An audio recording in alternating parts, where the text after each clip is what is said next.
Bom dia, boa tarde, tudo bem com vocês, turma do primeiro ano? Hoje a gente vai iniciar um conteúdo da terceira etapa e o conteúdo que eu escolhi para vocês foi o ponto e a linha. Na realidade, o ponto e a linha ele é a base de toda e qualquer obra de arte.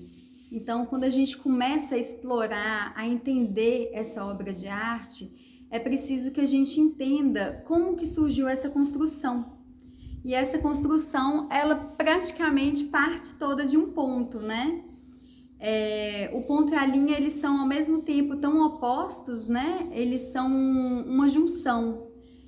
Tem uma frase que coloca assim: o ponto é uma linha parada e a linha é um ponto que andou. Então, eles são totalmente integrados, eles se correlacionam, eles são juntos. E uma obra de arte, ela se inicia por um ponto. Quando eu faço esse trabalho pessoalmente com vocês, né, no ensino presencial, em sala de aula, eu mostro um exemplo muito prático. Quando a gente pede vocês para desenhar, por exemplo, eu falo um tema qualquer, uma floresta. Aí vocês começam a colocar o lápis na folha e ainda não desenvolve o desenho, só coloca o lápis e aí depois começa o desenvolvimento.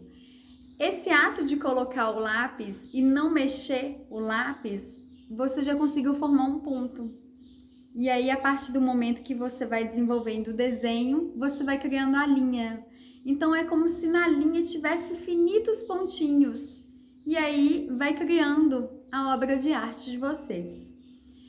Eu trouxe uma imagem aqui de Juan Miró. Ele trabalha muito com essa ideia do ponto e da linha. A gente vê a linha com muita clareza e é uma linha bem limpa, né? E aí, na junção das linhas, ele acaba formando espaços e esses espaços ele vai preenchendo com a cor. Mas Juan Miró não foi o único que trabalhou apenas com ponto e linha, na realidade ponto e linha em evidência, porque toda obra de arte tem ponto e linha, mas assim, igual Tia Bruna quer falar, em evidência, a linha seca, os pontos bem à mostra, não são todos os artistas. E Juan Miró conseguiu fazer isso com grande maestria, mas eu tenho artistas como Jackson Pollock, como Kandinsky, dentre outros, que também trabalham com essa linha em evidência. Preciso compreender que o início de qualquer desenho, o início de qualquer obra de arte, o início de qualquer criação artística, ele vai partir desse ponto. E o ponto e a linha, eles são considerados como os elementos básicos do desenho, então, da arte. Quando falamos de arte, processo de criação, a gente precisa compreender.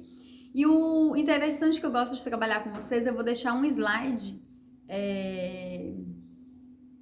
quando eu postar esse vídeo no Classroom de vocês, vai ter junto o slide, mais outras imagens, e vocês vão captar bem quando a gente fala sobre linha, porque ponto é muito simples, né? Ponto é literalmente um pontinho, o mesmo que a gente conhece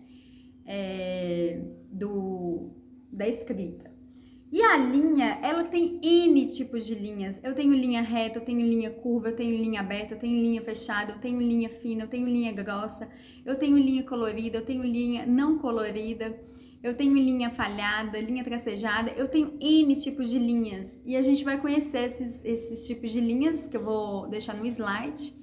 Fica bem tranquilo de entender essas linhas. Falando sobre a arte do ponto e da linha, eu queria deixar uma frase de Kandinsky que eu acho muito bonita e ela consegue fechar bem sobre o que seja essa arte do ponto e da linha. Kandinsky, ele fala bem assim: o ponto no português, ele finaliza uma frase, ele finaliza uma ideia, né? É um ponto final, ele tá ali para finalizar algo. Ele consegue separar o ponto, a fala do silêncio. Então, ao mesmo tempo que a gente está lendo uma narrativa e tem um ponto final, a gente se encontra, né? A gente se depara com o silêncio. Então, no português, o ponto final, ele tem essa função de finalizar. de encerrar. E na arte, o ponto, ele tem justamente a função oposta. Na arte, o ponto inicia tudo. Tudo se inicia pelo ponto. Então, a partir daquele ponto que vai surgindo a linha e o processo de criatividade vai fluindo com maestria. Então, essa frase de Kandinsky, eu acho que ela consegue finalizar bem, né? Ilustrar bem o que é essa arte do ponto e da linha. Então, as atividades futuras que a gente vai estar falando mais para frente vai estar correlacionada ao tema do ponto e da linha. Então, a gente vai fazer processos criativos usando linhas, usando apenas pontos. Eu tenho um artista que se chama Jorge Seurat, é um artista pós-impressionista.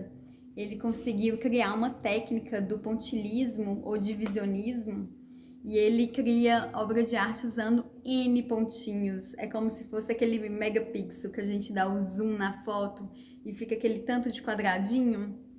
É mais ou menos isso que o Jorge Seurat consegue criar na obra de arte. Então a gente vai estar caminhando, viajando, a gente vai estar nesse mundo do ponto e da linha. Eu espero que vocês gostem. Esse tema, ele proporciona N possibilidades de criação, né? Eu acho que na arte o processo criativo ela é bem importante, ela tem que ser bem aberta, bem expansiva. E com esse tema ponto e linha a gente consegue deixar a imaginação fluir mesmo.